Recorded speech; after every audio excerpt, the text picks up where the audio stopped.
खबर में खुशामदीद। मैं हूँ आपको होस्ट सईद काजी और मेरे को होस्ट हैं जनाब मियाँ शाहिद साहब, और हमारे साथ एक मौजूद मेहमान भी होंगे मुनीब फारूक साहब। मगर पहले रन डाउन और एक शॉर्ट आपको सुनवा दें। 9 मई के वाक़यात में बुशरा बीबी भी मुलव्विस हैं, ये कहना है फैसल वावड़ा साहब का।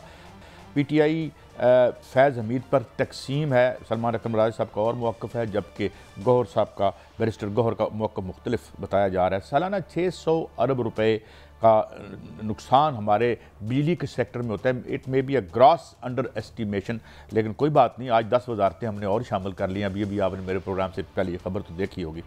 आखिर में बात करेंगे इजराइल क्या वाकई उसके टैंक्स 25 किलोमीटर तक पहुँच चुके हैं, दमास्कस या दमिश्क जिसे हम कहते हैं वहाँ तक।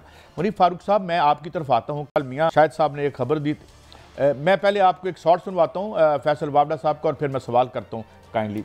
हाँ जी, सुनाएं जी। अच्छा मियाँ साहब, मैं सवाल इस एक और एंगल से करता हूँ। कल बल्कि मियाँ शाहिद साहब ने स्टोरी दी और आज उसकी वो यानी विंडिकेट भी हो गई कि जी मुज़ाकरात शुरू हो रहे हैं PTI के साथ हुकूमत के। एक तरफ ये मामला, एक तरफ ये बयान आपने फैसल वावड़ा साहब का सुना, साथ ही वज़ीर दिफा का बयान आया कि जी इमरान खान साहब का जो है वो इम्कान है कि फ़ौजी अदालत में होगा। सवाल मेरा आपसे मुनीब भाई ये है, ये फरमाइए कि हुकूमत के पास कुछ ऐसा है इस PTI की जो सेकंड टीयर लीडरशिप जा रही है, इसको ऑफर करने के लिए हुकूमत is empowered to give anything and any relief to PTI? Muneeb भाई। बहुत शुक्रिया काजी साहब। मेरा नहीं ख्याल काजी साहब के इस वक्त हुकूमत के पास कुछ भी ऐसा है, और कुछ ऐसा होने का सवाल भी बाद में पैदा होता है। एक होता है कि आपकी विलिंगनेस होती है या आप मजबूर होते हैं और हालात ऐसा पैदा हो जाते हैं कि आपको इस माइंडसेट के साथ जाना पड़ता है कि बहरहाल हमें कुछ ना कुछ कंसीड करना पड़ेगा या देना पड़ेगा। उस पोजीशन में हुकूमत बिल्कुल भी नहीं है। वो तो एक किस्म का एहसान कर रहे हैं तहरीक इंसाफ के साथ एंगेज करके, और वो तासुर ये दे रहे हैं, प्लस जो प्री कंडीशन तहरीक इंसाफ की जानिब से रखी गई हैं उनको भी नॉन स्टार्टर गर्दान रही है हुकूमत।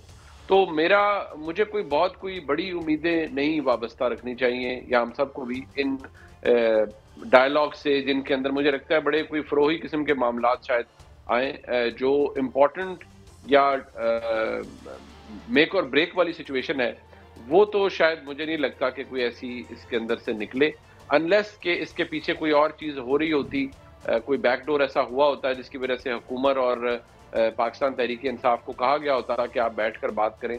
वो चीज़ अभी तक मौजूद नहीं है with general Faiz Hamid and everything going on, उनका सारा मामला। तो इस वक्त तो कोई संजीदगी मुझे नजर नहीं आती इस किस्म के डायलॉग के अंदर जो अब हो रहे हैं।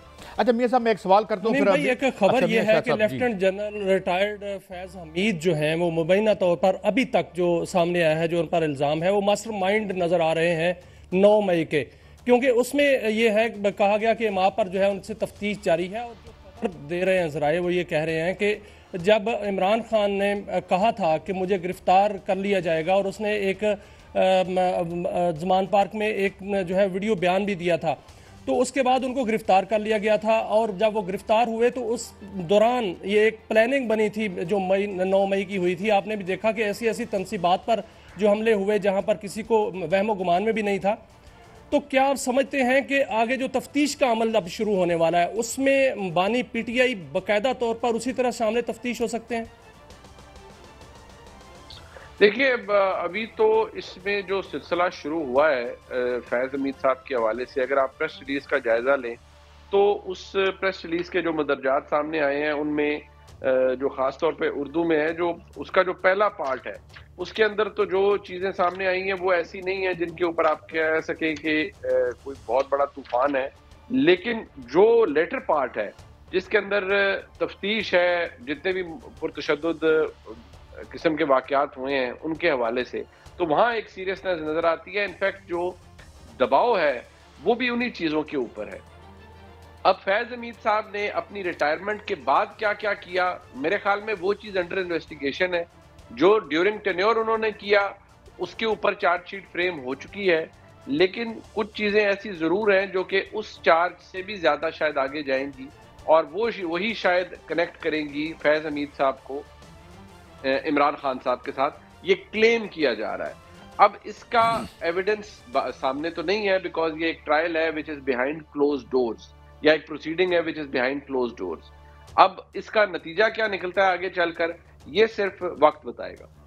अच्छा, मैं एक और सवाल आपसे करता हूँ। जाहिर है ये इसमें ये तो है ना कि ये आप चूँकि कानूनदान भी हैं, अगर फैसला उनके खिलाफ आता है फैज़ हमीद साहब को, तो वो हाई कोर्ट या सुप्रीम कोर्ट को भी तो जब लेके आएंगे तो तब तो मेरे ख्याल में ये मामला खुल जाएंगे। मेरा सवाल आपसे एक स्ट्रेटेजिक सवाल है, जिसे कहते हैं ना कि ज़मी जुम्बद न जुम्बद गुल मोहम्मद।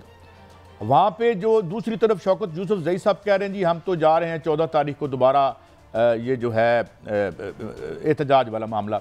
दूसरी तरफ जो अलीमा खान साहबा ने कहा है कि जी हम तो सिविल नाफरमानी पे जाएंगे। तो आपको लगता नहीं वो हर हीला हुकूमत का जो खान साहब में लचक पैदा करना या उनका जो कोर्स है उसको बदलना वो अब नाकाम होता नजर आता है हमें? जी देखिए, जो पीटीआई कर रही है वो अगर उनके तरफ से देखा जाए तो वो कहते हैं हमारे पास ऑप्शंस नहीं है, हम और क्या कर सकते हैं, हमने यही करना है। लेकिन दूसरी तरफ देखा जाए तो जो पाकिस्तान तहरीक इंसाफ कर रही है वो उससे सिर्फ इमरान खान साहब के मसाइल मजीद बढ़ेंगे। और जो मामला है सिविल नाफरमानी की कॉल और ये सब कुछ, उससे तो मोहर सब्त होती है उस तमाम तर सूरत हाल में जिसके ऊपर ये अब एक बयानिया उसको गवर्नमेंट भी बनाएगी कि जी, और वो बना रही है कि इनके लिए इनके लीडर या इनकी सियासत पाकिस्तान की मौशी सेहत या मौशी हेल्थ जो इसकी है, इकनॉमिक हेल्थ, उससे ज़्यादा कीमती है। बहरहाल अगर तरसीलात में कमी वाक़या करवा सकती है तहरीक इंसाफ, तो उससे ना शहबाज शरीफ साहब की घर में 2 रोटियां कम पकेंगी, वो तो मुल्क का नुकसान होगा। लेकिन अगर पाकिस्तान तहरीक इंसाफ को लगता है कि इससे कोई फायदा है तो वो कर ले, लेकिन मुझे लगता है कि इससे मजीद उलझने और परेशानियां बढ़ेंगी, क्योंकि काजी साहब कोई भी सियासी जमात या सियासी शख्सियत उस वक्त ज्यादा पुरअसर होती है जब उसके पास कोई लेवरेज हो। इमरान खान साहब के पास इस वक्त कोई लेवरेज नहीं है, वो कुछ ऐसा नहीं रखते। बाकी तो कहने की बातें हैं, मैं कहूं कि सारे हुक्म के एक के मेरे पास हैं, सारे कार्ड मेरे पास हैं, तो अब दिल के खुश रखने को तो मैं ये कह सकता हूं। लेकिन अगर प्रैक्टिकली देखा जाए तो सारे इक्के भी पिट गए, सारे स्ट्रेटजीज भी पिट गई। अब हुकूमत एस्टेब्लिशमेंट के वजह से जोर पर है और ताकत में भी है। तहरीक इंसाफ तमाम तर मकबूलियत के बावजूद वो लेवरेज हासिल नहीं कर पाई, जो उनके पास अगर होता तो वो मजबूर करती है हुकूमत को, यहाँ तक कि एस्टेब्लिशमेंट को, कि वो उनकी बात माने। इस वक्त बड़ी एक अजीब सी सूरत हाल है। इससे इमरान खान साहब कैसे निकल पाएंगे, और ये फैज हमीद साहब वाला मामला अगर जैसा क्लेम किया जा रहा है ऐसा ही पैन आउट करता है, फिर तो बहुत से मसाइल जन्म ले सकते हैं। नहीं, लेकिन एक मुनीर साहब जो जराए हैं वो ये भी क्लेम कर रहे हैं फैज हमीद साहब के हवाले से कि जो फैज हमीद थे वो जब रिटायर नहीं हुए थे उस वक्त से ही सियासतदानों के साथ लिंक में थे, और जो उनकी रिटायरमेंट हुई या इस्तीफा हुआ वो भी सियासतदानों के ही साथ मिलकर जो है वो हुआ है। और ये भी कहा जा रहा है कि वो 50 से ज़ायद सियासतदानों के साथ जो है वो राब्ते में थे। और फैज़ अमीन ने जो रिटायरमेंट ली उसके बाद एक नेटवर्क बनाया और उसी नेटवर्क के साथ वो काम किया, और उसी नेटवर्क को जो है पकड़ा गया। उसमें ही जो है कुछ हाज़र सर्विस और कुछ रिटायर्ड ऑफिसर जो थे उसमें शामिल थे। तो सर इतना बड़ा नेटवर्क, और उसके बाद बानी पीटीआई के साथ लिंक ये सारा मामला कर रहा है, तो क्या आप देख रहे हैं कि बानी पीटीआई का ट्रायल जो है वो फौजी अदालतों में या फौजी तहवील में ट्रायल देख रहे हैं आप? देखिए, एक चीज ध्यान में रखिए कि अगर तो जैसे मैं दोबारा करूंगा, अगर तो फैज हमीद साहब का मामला, ये जितने भी मामलात हैं जो उनके ड्यूरिंग सर्विस उन्होंने ऑफिशियल सीक्रेट एक्ट की वायलेशन की है, सियासी सरगर्मियों में वो मुलव्विस रहे हैं, इसके अंदर अभी मैं अगर आपको ये कहूं कि नवंबर 2022, मई 2022 और 9 मई 2023 ये कुछ ऐसे माह हैं और इनकी ऐसी कुछ वाकयात हैं जिनके अंदर फैज हमीद साहब का डायरेक्ट लिंक बताया जाता है। मैं जिम्मेदारी से कह सकता हूं कि मुझे चंद मेरे सोर्सेज से ये बात कंफर्म हो रही है, लेकिन मैं दोबारा कहूंगा कि उसका एविडेंस मेरे सामने नहीं है कि फैज हमीद साहब को बहुत कुछ बताया भी गया और फैज हमीद साहब बहुत सारी बातें कंसीड भी कर चुके हैं। फैज हमीद साहब ये मानते हैं कि उनका इमरान खान साहब से एक डायरेक्ट या इनडायरेक्ट कांटेक्ट था। फैज हमीद साहब मानते हैं कि उन्होंने आज की फौजी क़यादत के हवाले से फौज के अंदर वो अपनी रिटायरमेंट के बाद, खास तौर पर जब वो आर्मी चीफ ना बन सके, तो अपनी रिटायरमेंट के बाद जो हरकतें उन्होंने की और जो बातें उन्होंने की, उसकी वजह से उनको पहले कई दफ़ा वार्न भी किया गया था। और एसेंशियली उनमें जो मोटी बात है वो मैं आपको बताता हूँ। कुछ बातें ऐसी हैं जो कि मैं नहीं बता सकता, लेकिन उनमें एक बात ऐसी थी कि जनरल फैज़ हमीद साहब अपनी रिटायरमेंट के बाद जगह जगह ये कहते नजर आए कि जो आज की फौजी की आदत है जी, ये तो इनके साथ तो कोई भी नहीं, ये तो अकेले खड़े हैं, कोई इनके साथ नहीं है। ये बार बार वो ये कहते रहे और बार बार वो इस तरह की हरकतें करते रहे। ये वो चीज़ें हैं जो वो इमरान खान साहब के मानना ये है कि ये वो तमाम चीज़ें इमरान खान साहब के बेहेस्ट पर कर रहे थे।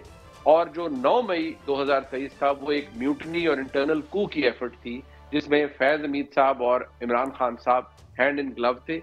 ये क्लेम है और यही मुद्दा है जिसके गिर्द हर चीज घूम रही है। नवंबर 2022 के वाकयात भी इसी के गिर्द घूम रहे हैं, जब उन्होंने इमरान खान साहब के साथ मिलकर आर्मी चीफ की अपॉइंटमेंट के वक्त जनरल आसिम मुनीर साहब की अपॉइंटमेंट को सबोटाज करने के लिए ये सब कुछ किया। 25 मई 2022 के एहतजाज के अंदर भी बताया जाता है कि फैज़ हमीद साहब के ताने बाने और लिंक्स मौजूद थे, बड़े वाज़ेह तरीके से। अब नाउ द क्वेश्चन इज कि ये कैसे था। 25 मई 2022 को तो फैज़ हमीद साहब उस वक्त ऑफिस में थे। वो उस वक्त गालिबन उस वक्त तक वो कोर कमांडर पेशावर थे और बाद में फिर उन्हें कोर कमांडर भावलपुर तैनात किया गया। तो ये तमाम बातें हुई, तमाम मामलात चले, लिहाजा ये चीज हमें एक मुझे मुनीब भाई बताइए, अगर ये कन्विक्ट हो जाते हैं तो जाहिर है उनके पास राइट टू अपील तो है, तो इसका मतलब ये है कि वो तमाम शहादतें जिनकी बुनियाद पर यहाँ ये कन्विक्ट हुए हैं वो शहादतें तो फिर आपको सिविलियन कोर्ट में जो हाई कोर्ट में लेके जानी पड़ेंगी, और वहाँ तो मेरे ख्याल में इन कैमरा नहीं होगा, वहाँ पे तो ये चीज़ें मंजर आम पे आएंगी जो ये करते रहे जराइम मुबैना। जी बिल्कुल। जो एविडेंस यहाँ पर जिसकी बेसिस पर उन्हें फील्ड जनरल कोर्ट मार्शल की प्रोसीडिंग्स में सजा होगी, और ये मैं बता सकता हूँ कि सजा फैज़ हमीद साहब को तो जरूर होगी, तो जो भी सजा होगी और जिस एविडेंस की बेस पर होगी उस फैसले के अंदर तो कम से कम वो एविडेंस रिप्रोड्यूस किया जाएगा। और याद रहे कि इस मामले में फैज़ हमीद साहब अकेले नहीं है। नहीं, यहाँ एक बड़ी अच्छी बात की आपने कि वो अकेले नहीं है। क्या ये अगर कन्विक्शन होती है और अपहेल्ड होती है तो क्या कोई कल अदालत में जाकर कहेगा कि जो जनरल असद दुरानी ने एतराफ़ किया था सियासतदानों में पैसे बांटने का, क्या सुप्रीम कोर्ट में कोई जाके ये कह सकता है कि अगर इस तरह तफ्तीर का अमल फौज ने शुरू किया है जो कि बड़ा खुश आइंद है, तो लिहाजा उनको भी शामिल तफ्तीश किया जाए, जिन्होंने पैसे पकड़े उनको भी कोर्ट मार्शल करें? क्या कोई जाके ये इस्तदा कर सकेगा कोर्ट में इस फैसले के बाद? काजी साहब, वो तो आज भी इस वक्त भी किसी ने नहीं रोका है। फौज में ये जो अमल है अकाउंटेबिलिटी का, ये तो खैर इनका चलता रहता है, लेकिन मैं हैरान हूं कि अभी तक उस मामले के ऊपर कोई तादीबी कार्रवाई क्यों नहीं की गई। अगर असद दुरानी साहब ने किया था या कुछ और लोगों ने किया था, जिस वक्त भी नहीं, किया बल्कि वो जो थे बैंक के हेड थे जिन्होंने रकूम तकसीम की थी, वो अदालत में आकर उन्होंने बताया था इतने करोड़ मियां नवाज शरीफ साहब को दिए, इतने उसको दिए, मोहतरमा आबदा साहिबा जो थी उनको दिए। ये तो सारा रिकॉर्ड केस है। एग्जैक्टली। तो वो तो उस वक्त भी किसी ने नहीं रोका था, तो वो तो अगर किसी को चाहिए उसके लिए फैज़ हमीद साहब के ट्रायल का इंतजार करने की तो जरूरत ही नहीं है। लेकिन मेरे ख्याल में बहुत सारी चीजें शायद वक्त की कैद में होती हैं, वो शायद अब उसको बायगॉन की तरह तौर पर लिया जा रहा है। आज जो सिचुएशन इन हैंड है वो फैज़ हमीद साहब की है, और याद रहे कि फैज़ हमीद साहब के खाते में जो कुछ डला हुआ है वो अनप्रेसिडेंटेड है। काजी साहब, पहले भी ठीक है, देखिए खींचातानी छोटी मोटी तो इंसानी फितरत है, हर किसी का दिल करता है कि वो आर्मी चीफ बने, हर किसी का दिल करता है कि उसको फौज की कमांड मिले, और जितने भी 3 स्टार्स होते हैं जो लीग में चले जाते हैं, उसके लिए अनफेयर इस तरह का जाना, इस तरह वो तो गलत है, बिल्कुल गलत बात है। लेकिन जो वो किया गया है उसके बारे में देखिए, 2 काम बड़े तबाहकुन हुए हैं। एक, अगर मैं आपको बता सकूं कि नवंबर 2022 में क्या हुआ और नवंबर 2022 के अंदर कौन कौन से प्लेयर दिए, तो अभी जनरल आसिम मुनीर साहब की अपॉइंटमेंट से 10 दिन 15 दिन पहले मैं बहसियत सहाफ़ी बहुत सारी चीज़ों से बाखबर था जो कुछ चल रहा था, और यकीन मानिए कि 4 दिसंबर 2022 को मैंने द न्यूज़ के लिए एक स्टोरी की जिसमें मैंने उस वक्त लिखा था कि जनरल आसिम मुनीर साहब की अपॉइंटमेंट से पहले कुछ ताकतवर लोगों का एक इकट्ठ हुआ था जिसमें ये बातें की गई थी, और वो रिकॉर्ड के ऊपर है पीस, वो 4 दिसंबर 2022 में शाया हुआ द न्यूज़ के फ्रंट पेज पे, जिसमें मैंने कोट किया था कि उन ताकतवर लोगों में से किसी एक ने ये कहा कि अगर जनरल आसिम मुनीर साहब पाकिस्तान के आर्मी चीफ बन गए तो जो कुछ स्टेक पे है तो एक 3 स्टार जनरल का कोर्ट मार्शल होने से कोई नहीं रोक सकता। ये मैंने 2022 में लिखा। यानी अगर मैं दोबारा दोहराता हूं, यानी अगर ये बन जाते हैं, यानी अगर ये बन जाते तो फिर किसी ये अच्छा मतलब ये होना था, ये बात हुई जी। वो अच्छा, इसलिए वो मैंने लिखा था कि उसकी पॉसिबिलिटी रूल आउट नहीं की जा सकती एक 3 स्टार जनरल की कोर्ट मार्शल की, और वो 3 स्टार जनरल मैंने नाम नहीं लिया था, लेकिन वो जनरल फैज हमीद साहब थे। बिकॉज बहसियत सहाफ़ी मैं ये आपके सामने अर्ज कर रहा हूँ कि मैं जानता था कि फैज हमीद साहब उस वक्त क्या कर रहे हैं।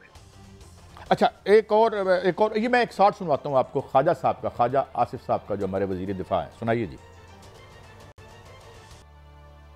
अच्छा, अब ये बाजवा साहब की तरह, हालांकि बाजवा साहब इनके अपने मुताबिक इनके मोशनों में हैं, जो जब इनकी जो सीट कहते थे ख़तरे में है और फिर किस तरह उन्होंने फ़ोन किया, दैट इज खुद इनका है।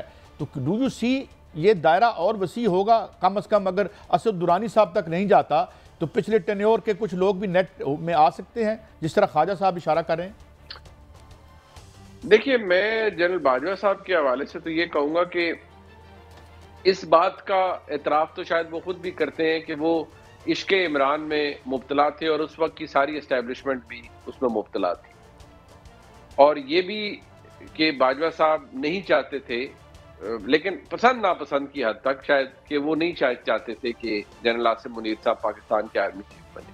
लेकिन बाजवा साहब के हवाले से कोई ऐसी इंट्रीग या साजिश सामने नहीं है, या कम से कम फौज के अंदर उसके ऊपर कोई बात नहीं हो रही, कोई इन्वेस्टिगेशन नहीं हो रही।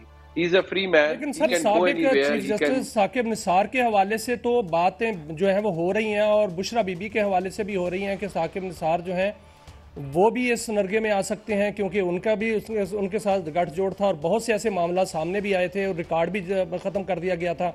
ये भी चीज़ है वो सामने आई है, और बुशरा बीबी के हवाले से कहा जा रहा है। तो क्या ये भी मुस्तकबिल में आपको देखिए, जहां तक बात ये जी, जहां तक बात साकिब निसार साहब की है, तो साकिब निसार साहब तो उस पूरी टीम का हिस्सा थे और फैज हमीद साहब उनको मैनेज करते थे। फैज हमीद साहब के कहने पे वो फैसले करते थे। जब डीजीसी थे फैज हमीद साहब, तो ये जो पैनमा और सारा कुछ और ये सब कुछ क्या करना, वो तो फैज हमीद साहब ही कर रहे थे एसेंशियली सब कुछ, और बाजवा साहब की सरपरस्ती में कर रहे थे।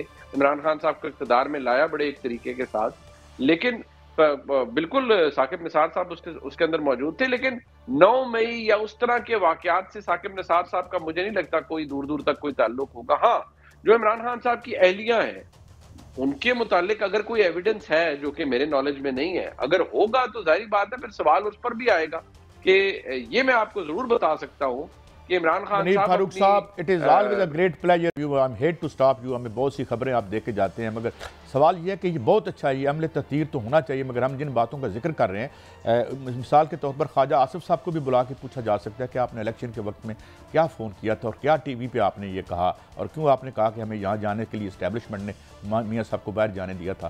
तो मेरे ख्याल में अमले ततीर शुरू हो चुका है, ये होते रहना चाहिए और इसी में हमारी बका है। एक ब्रेक की तरफ बढ़ते हैं, वापस आएंगे तो बात करेंगे सालाना 600 अरब रुपए के नुकसान का जिम्मेदार कौन है और क्या हम वाकई अफोर्ड कर सकते हैं 10 वजीर जो आज हमने और रख लिए हैं। हमें तो बड़ी स्मार्ट छोटी गवर्नमेंट चाहिए, हम शदीद माशी मुश्किलात में मुब्तला हैं। एक ब्रेक के बाद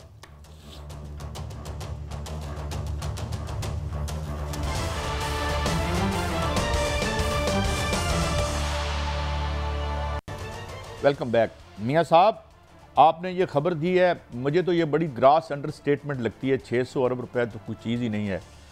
जितना हमने ये बिजली के माशाल्लाह जितनी हमने सखावत की है इस सिलसिले में, ये तो पूरे ग्लोब पे हमारा कोई सानी नहीं होगा। फिर भी ज़रा तफसील बता दीजिए कि ये क्या नुकसानात हैं। इसमें तो वो ज़ाहिर है कैपेसिटी पेमेंट तो शामिल नहीं है, वो तो हम बड़े प्यार मोहब्बत में दे देते हैं इनको क्या दे देते हैं, हम खुद अपने पास ही रख लेते हैं क्योंकि खुद हमारे ही तो IPPs हैं। जी मियाँ साहब। कैसा पहले एक मुबारकबाद आपको कि हुकूमत कहती है माशी इशारिये बहुत अच्छे हो गए हैं, महंगाई कम हो गई है और कर्जे मिल रहे हैं और रेल पेल हो रही है और हम काबीना की तादाद जो है वो बढ़ाने जा रहे हैं। और आज खबर ये आई है कि काबीना की तादाद अभी 34 जो है वो हो जाएगी और उसमें 10 नए चेहरे जो हैं वो शामिल किए जाएंगे, जिसमें सरदार यूसुफ, तारिक फजल चौधरी, अंजम अकीर खान और हनीफ अब्बासी और बैरिस्टर अकील साद वसीम और शेख आफ्ताब और 2 खवातीन हैं जो शामिल की जाएंगी, और बारी बार कम जो है वो काबीना बन जाएगी। इसके बाद और इशारे जो है वो बेहतर होंगे तो मज़ीद हम बड़ी काबीना करेंगे। अब हम सर, मैं आपके सवाल पे आता हूँ। कल नेपरा ने एक रिपोर्ट जारी की है और बड़ी होशरुबा इंकशाफात उसमें किए गए हैं। उसमें कहा गया है कि बिजली की तकसीम कार कंपनियां 600 अरब रुपए का सालाना नुकसान करती हैं। अभी 2010-11 की मैं बात कर रहा हूँ, मैं उस वक्त जो है वो एनर्जी कवर कर रहा था, तो मैंने उस वक्त भी देखा और आज भी मैं कल रिपोर्ट रात को पढ़ रहा था, तो वही सूरत हाल है जो 2010 और 11 की सूरत हाल थी। 5 डिस्कोज ऐसी हैं जो अभी भी जिनके लाइन लॉसेस जो हैं वो 38%, 34%, 27% में जो है फिर रहे हैं। वहां पर बिजली की चोरी भी होती है, बिजली की लीकेज भी होती है। हालांकि यही जो कंपनियां हैं, ये वो कंपनियां हैं जो सालाना बजट लेती हैं, नेपरा से मंजूर कराती हैं, मल्टीपल टैरिफ लेती हैं, और इसके अलावा जो सरमायाकारी जो करनी है, जो कि नहीं हो रही, आपको नज़र नहीं आ रही, मुझे नज़र नहीं आ रही, उसका जो है बजट लेती हैं। महाना फ्यूल एडजस्टमेंट जो है वो उसके मामले में पैसे लिए जाते हैं। साहब, आपने कोई कंपैरेटिव स्टडी की है उसके मामले में पैसे लिए, लेकिन आपने कोई कंपैरेटिव स्टडी की है कि दुनिया में म्यार क्या है लाइन लॉसेस का, या कितना है और औरों के यहाँ कितना होता है? यार देखिए, जो नेपरा का टारगेट है वो 8% है कि 8% काबिल कबूल है, और ये दुनिया में जो बेहतरीन टारगेट है पूरी दुनिया का 8%। लेकिन दुनिया तो 5% पे जा रही है, 4% पर भी है, लेकिन नेपरा ने जो टारगेट सेट किया है वो 8% है। लेकिन यहाँ पर जो है वो 38% तक जो है वो लाइन लॉसेज है। 38 कह रहे हैं आप? हाल जो है वो 38% कह रहे हैं आप? 3-8 जी, 38%, 38% सर, 38% लाइन लॉसेज हैं, और उसमें जो है वो डिस्ट्रीब्यूशन लाइन लॉसेज भी हैं। क्या चोरी बिजली की इससे अलग है मियां साहब?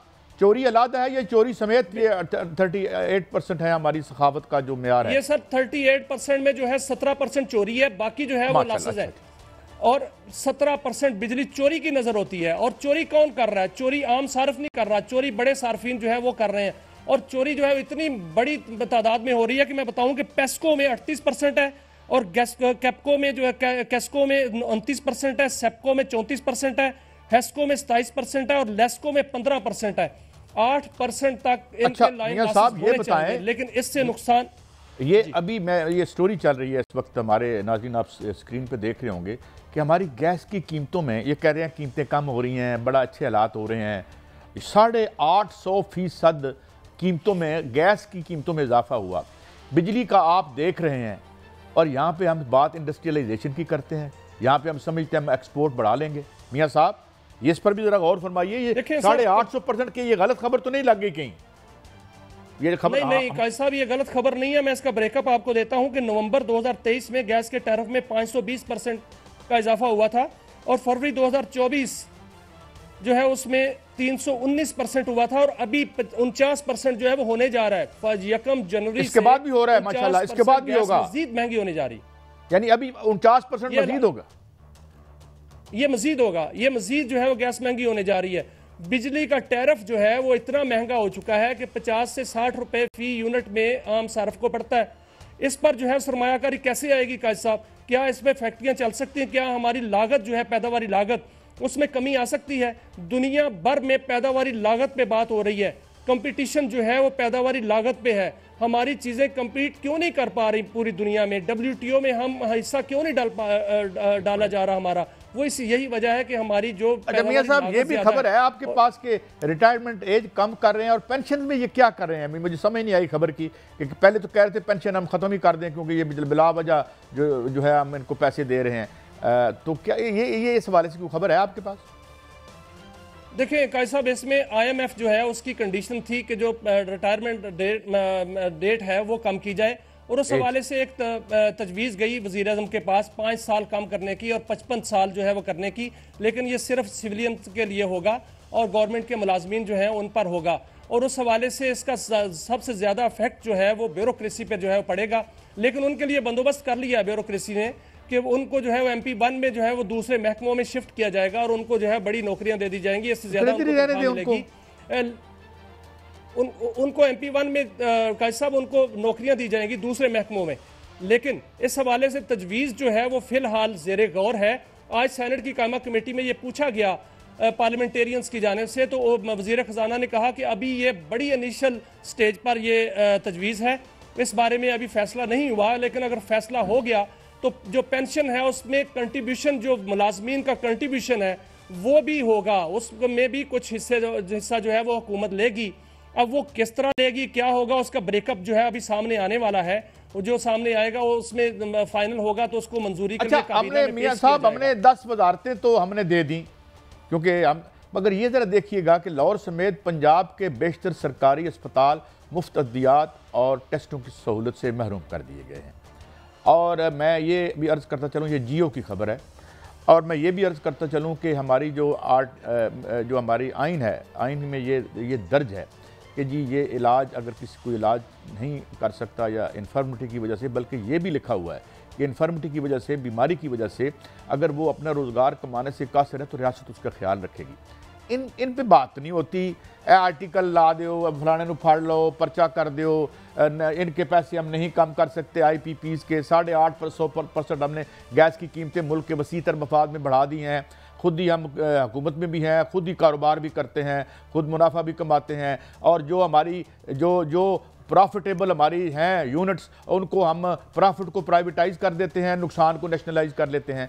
इस पे कोई बहस डिस्कोर्स कोई कहानी मियां साहब। और ये देखें रूलिंग कोalition को पैसे दे दिए गए, मियां साहब एक मिनट अर्ज कर दूं, 4 जो कीमतें हैं वो बढ़ रही हैं और जो सब्जी है वो तक नहीं जो है महंगी सस्ती हो रही, लेकिन वो कैसे हो, हमारे अपने प्रोजेक्ट भी तो चल रहे हैं। नंबर 2 जो ये है कि हमने IMF से जो कर्जा लिया है वो हमने बुलंद शरह सूद पर लिया है। कायद साहब आज ये भी इंकशाफ हुआ है कि हमने वो कर्जा 5% पे लिया है, इससे पहले ये 1.5% पर भी लिया गया है, ये कर्जा 3.1% पर भी लिया गया है, ये कर्जा 4% पर भी लिया गया है, लेकिन अब हमने 5% पर कर्जा लिया है। यानी जब हम इसको वापस करेंगे तो 100 अरब रुपया ज्यादा अदा करेंगे, 1 खरब रुपया ज्यादा अदा करेंगे। और जो हमने चाइनीज बैंकों से कायद साहब लिया है वो 7 से 8% पर कर्जा हमने लिया है उनसे, और वो भी हमने अदा करना है। अब हम कर्जा जितना भी ले रहे हैं, मैं तो कोई बात नहीं, कर्जा तो लेना हमारा वाहिद जो जरिए रोजगार है वतन अजीज़ की रूलिंग शराफिया का, उनके निजी कारोबार छोड़ के वो तो हक हलाल के काम है, ना बच्चे का बाप से कोई ताल्लुक है, वो अपना का। मगर ये खर्च कहाँ हुआ, इस पे कभी कोई बैठेगा कमीशन?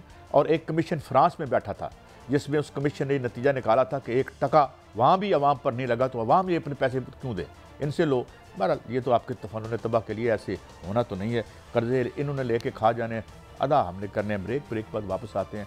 शाम पर क्या क़यामतें और मज़ीद गुजर सकती हैं, इसमें हमारे साथ मौजूद होंगे ब्रिगेडियर रिटायर्ड वक़ार खान साहब, मारूफ दिफाई तजिया निगार, उनसे रहनुमाई लेंगे एक ब्रेक के बाद।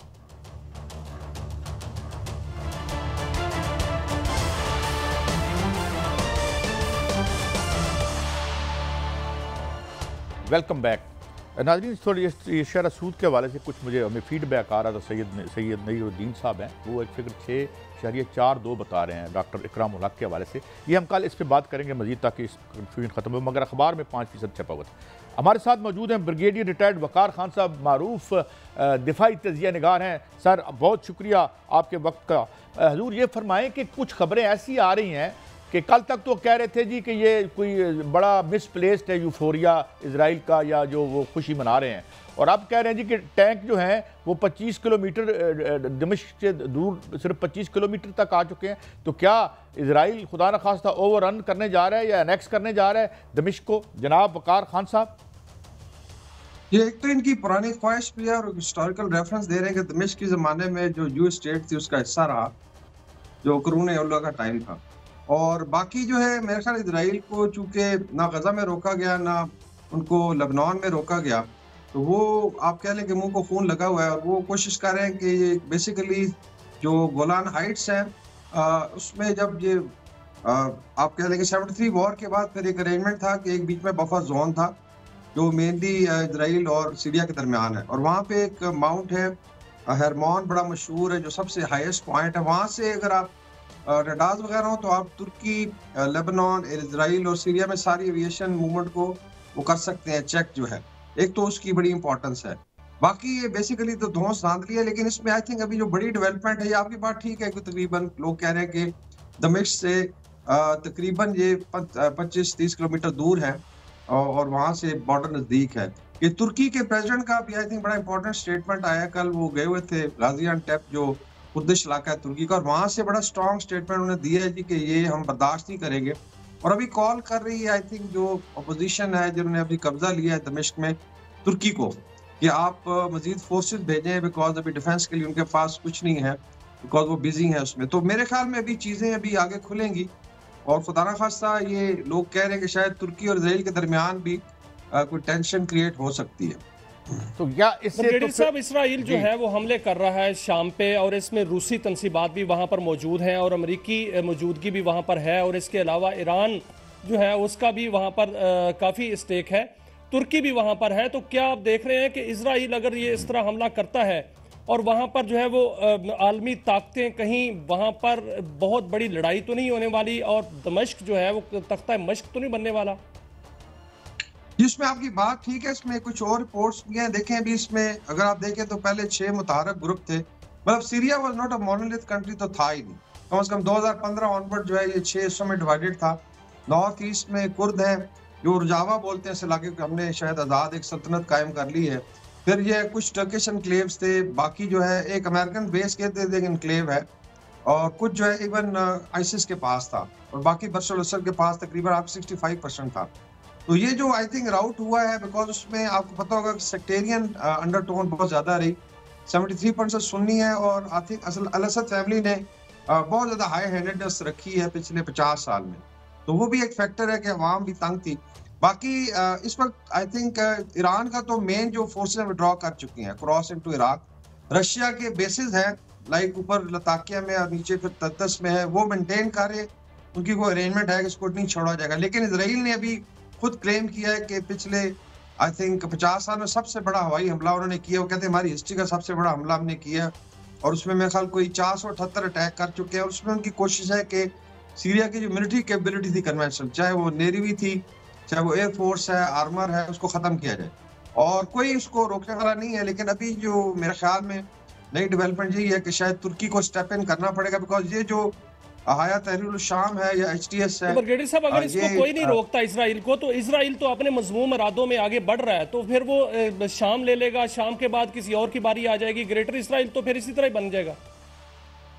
जी ग्रेटर इसराइल की बात हो रही है, उर्दन को भी क्लेम कर रहे हैं, और एक और खबर है कि जो रशियन मीडिया कह रहा है कि या ईरानी मीडिया कि अभी अमेरिकन शायद आईसिस के जरिए इराक में भी कोई कार्रवाई करेंगे। तो इसका मतलब है कि ये काफी फैलेगी, पहले ये से गजा फलस्तीन और लेबनान तक थी, फिर सीरिया की लपेट में आया है। तो अगर ये फैलती है तो इसमें मेरे ख्याल में अभी जो लेट्स से रीजनल पावर्स उनको कुछ करना चाहिए। लेकिन मेरे ख्याल में यानी सर करबला से मदीना तक का उनका मजमूम इरादा जो है वो मौजूद है, क्या इसको आप पूरा होता हुआ देख रहे हैं खुदा न खास्ता? जी बिल्कुल है, इसमें अगर आप देखें जो उनका फ्लैग भी है 2 दरियाओं के दरमियान, तो वो बेसिकली दरिया फरात और दरिया नील के दरमियान का सारा इलाका जो है उसको क्लेम करते हैं। लेकिन इसमें मेरा ख्याल है भी टर्की का एक बहुत बड़ा रोल होगा, क्योंकि जो स्टेटमेंट आई है और कुछ खबरें हैं कि शायद टर्किश फोर्सेस ने मूव किया भी है, अनकन्फर्म्ड है, बिकॉज HTS ने कहा है कि कम से कम 50,000 आप दें, रेगुलर फोर्स आए और बॉर्डर्स को सिक्योर करें, हम अंदर जो है इसको स्टेबलाइज करें। तो कुछ लोग कह रहे हैं टर्की ट्रैप में आ जाएगा, लेकिन मेरे ख्याल में इवॉल्विंग सिचुएशन है और ये हर 48 घंटे में चेंज हो रही है। अच्छा, एक खबर और भी आ रही है, ब्रिगेडियर साहब आ रही है कि एक गार्डियन में छपी है कि ईरान तो तुर्की को भी जो है वो इल्ज़ाम दे रहा है, तो क्या तुर्की जो है इसमें तो हैंड इन ग्लव नहीं हो सकता इजराइल के साथ, उसकी अपनी सिक्योरिटी का इशू होगा?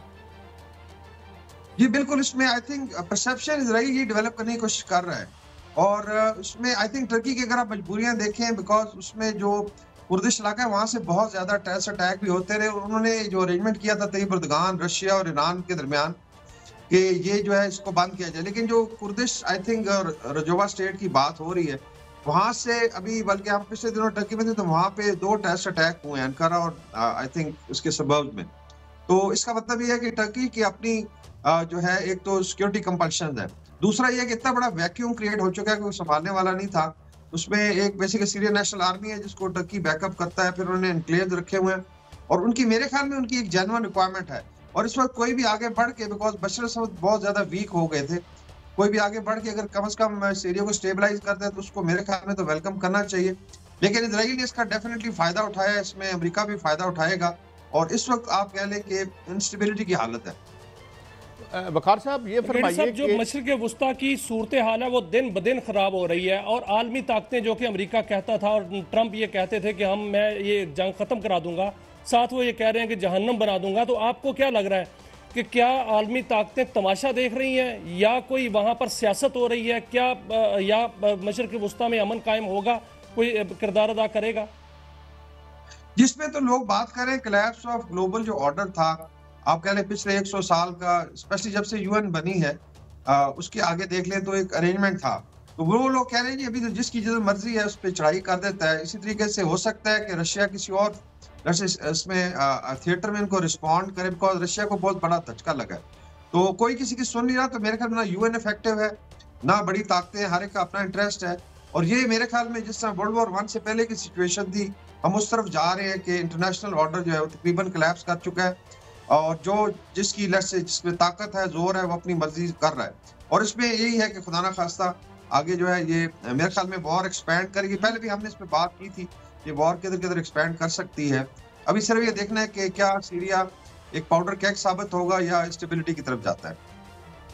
अच्छा ये फरमाइए ब्रिगेड साहब के क्या बल्कनाइजेशन और सिविल वार जो है वो ये इसकी ये इस तरफ नहीं जा रहा सीरिया का मामला? ये छोटे जो ग्रुप्स हैं, मुख्तलिफ इलाकों में मुख्तलिफ ग्रुप हैं, ऊपर कुर्द बैठे हुए हैं, इधर HTS आ गया है, कहीं और हैं, तो ये तो सिनेरियो बड़ा डेंजरस डेवलप हो रहा है। ये ऑलरेडी देखा है, मैं कह रहा हूँ कि 2015 से तो ऑलरेडी ये बल्कनाइज्ड ही था। मतलब 6 हिस्सों में अगर आप देखें 6 पावर सेंटर थे। नॉर्थ ईस्ट में कुर्द है, फिर इसी तरह बशर अल असद है, फिर टर्किश एनक्लेव है और HTS ने भी अपना एक एनक्लेव, फिर इस तरह साउथ से जो ऑफेंसिव आया उसमें भी एक जो है I think south southern afternoon type कहते हैं, इस तरह की वो ग्रुप है। और इसके अलावा जो है अमेरिकन बेसिस है वहाँ पे और उनके इर्द गिर्द कुछ एनक्लेव्स हैं। तो मेरे ख्याल में ये बल्कनाइज था। अभी सिर्फ ये है कि अगर तो HTS कंट्रोल करती है और कुर्द के साथ ऐसा अरेंजमेंट हो जाए कि पीसफुली आगे चले, फिर तो शायद यहाँ पे चीजें रुक जाएं। लेकिन अदरवाइज इजराइल की एंट्री के बाद यही लग रहा है कि खुदा ना खास्ता इसमें मजीद फ्रैक्चर होगा। मुझे सिर्फ ये खतरा है कि टर्किश इजरायली वॉर ना, बिकॉज मेरे ख्याल में वो फिर ट्रिगर करेगी थर्ड वर्ल्ड वॉर को सही तरह, बिकॉज टर्किश मिलिट्री पावर भी बहुत ज्यादा है और इजराइल अगर उसको खुदा ना खास्ता डिस्टेबलाइज करता है, चीजें शायद उस तरफ जाएं। अच्छा ब्रिगेडियर साहब, बहुत शुक्रिया आपका, आपने वक्त दिया। नाज़रीन, ये एक सिनेरियो है और एक के बाद दूसरी रियासतें एक तो हमें कोलैप्स करती नज़र आती हैं और फिर वो कह रहे हैं कि ये जो ऑर्डर है, वर्ल्ड ऑर्डर जो है, ये तहस नहस हो रहा है और फिर से जो है जिसकी ताकत होगी वो एरियाज़ को अपने कब्ज़े में लोग लेते नज़र आ रहे हैं। Difficult times ahead. अल्लाह ताला हमें अफ़सुमान में रखे। इजाज़त दीजिए, कल फिर मिलेंगे। अल्लाह हाफ़िज़।